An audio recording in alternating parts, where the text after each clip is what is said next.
Mental health নামক একটি মানসিক স্বাস্থ্য সচেতনতা অর্গানাইজেশনের আমি জেনারেল সেক্রেটারি। মেন্টাল হেলথ এটার সাথে আসলে নিউট্রিশন আর ওয়েলনেসের কি সম্পর্ক? মেন্টাল হেলথ তো এটা মানুষের মনের ব্যাপার, তাই না? এখানে তো নিউট্রিশনের বিষয়টা আসার কথা না। এই কথায় যাব তার আগে আপনাদের কাছে একটু বলি, বাস্তব চিত্রটা তুলে ধরি।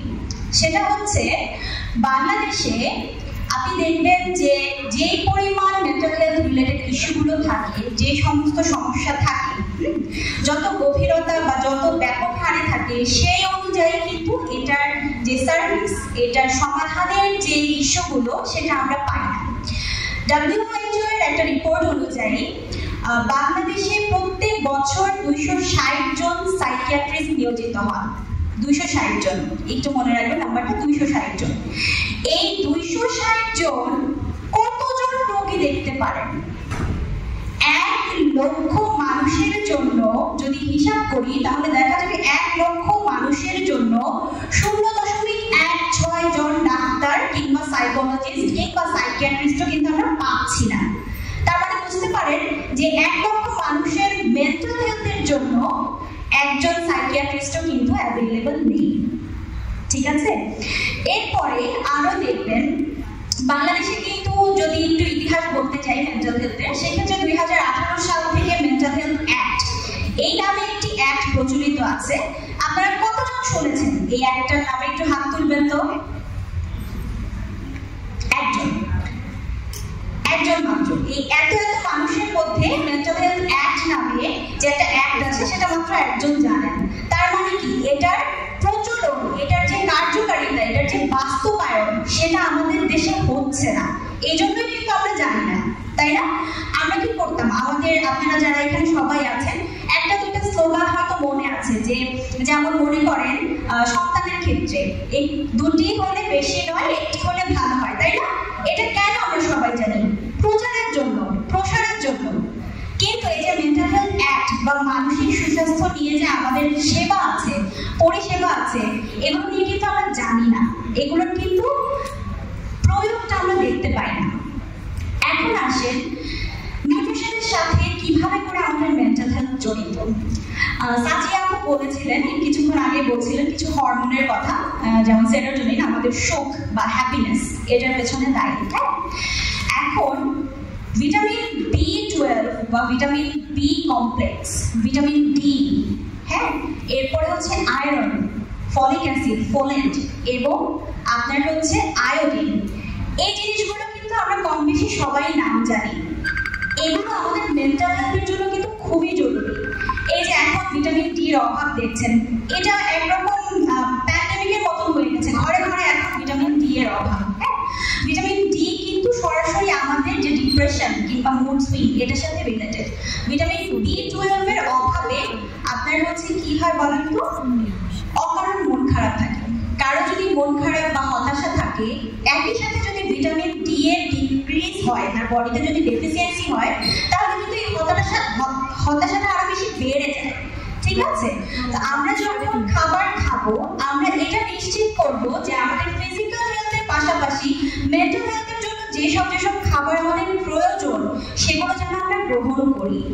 আয়রন আমাদের মেয়েদের, এই যে এখানে আমরা অনেক, আমি দেখতে পাচ্ছি 80 ভাগের বেশি মেয়ে আছে, নারীরা আছেন এখানে। মেয়েদের প্রত্যেক মাসে কিন্তু একটা সাইকেল হয়, তাই না? একটা মেনস্ট্রুয়াল সাইকেল হয়। তখন ওখানে প্রচুর পরিমাণে আয়রন বডি থেকে বের হয়ে যায়, আপনার ব্লাডের সাথে প্রচুর আয়রন বের হয়ে যায়। এই আয়রন, আয়োডিন বুদ্ধিবৃত্তিক বিকাশের জন্য কিন্তু প্রচন্ড দরকার।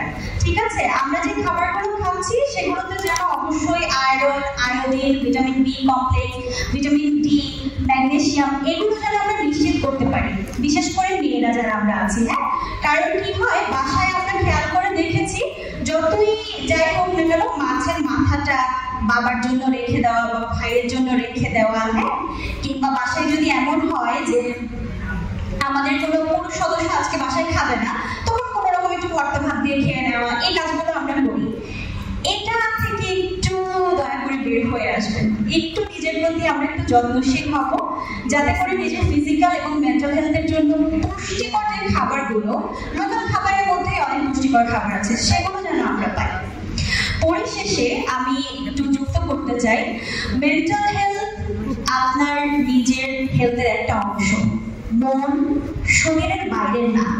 হ্যাঁ, ব্রেন, আপনার মস্তিষ্ক, আপনার ইমোশন আপনার শরীরের বাইরের কোনো অংশ না, এটা শরীরেরই একটা অংশ।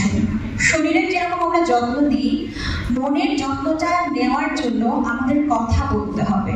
হ্যাঁ, দুঃখ, এই যে সুখ নিয়ে কথা বলছি, সুখের বিপরীতে কি আসে বলেন তো?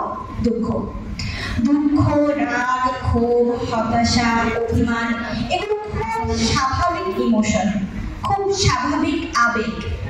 এগুলো থাকা অন্যায় না বা দোষের না, কিন্তু কখন কোন আবেগটাকে আমার নিয়ন্ত্রণ করতে হবে এটা আমাকে জানতে হবে, এটা আমাকে বুঝতে হবে। আমি বেশি দুঃখ পাচ্ছি, কেন পাচ্ছি, এটা নিয়ে কথা বলতে হবে। হ্যাঁ, সোশ্যাল যে ট্যাবু আছে, যে স্টিগমা আছে, এটা থেকে বের হয়ে আসুন। আপনার কথা বলতে আমরা কি করি, আমাদের সমাজে আমরা মনে করি যে খুব লজ্জা বোধ করি। একটা সাইকোলজিস্ট দেখাবো, কি মনে করবে? মানুষ তো ভাববে আমি পাগল, তাই না? মানুষ ভাববে আমি পাগল, আমার সমস্যা। আবার কেউ যদি সাইকোলজিস্ট দেখায়ও, সেটাকে গোপন রাখতে বলা হয় আমাদের সামাজিক প্রেক্ষাপটের কারণে। আপনি ওপেনলি বলতেও পারবেন না যে আপনি সাইকোলজিস্ট দেখাতে যাচ্ছেন।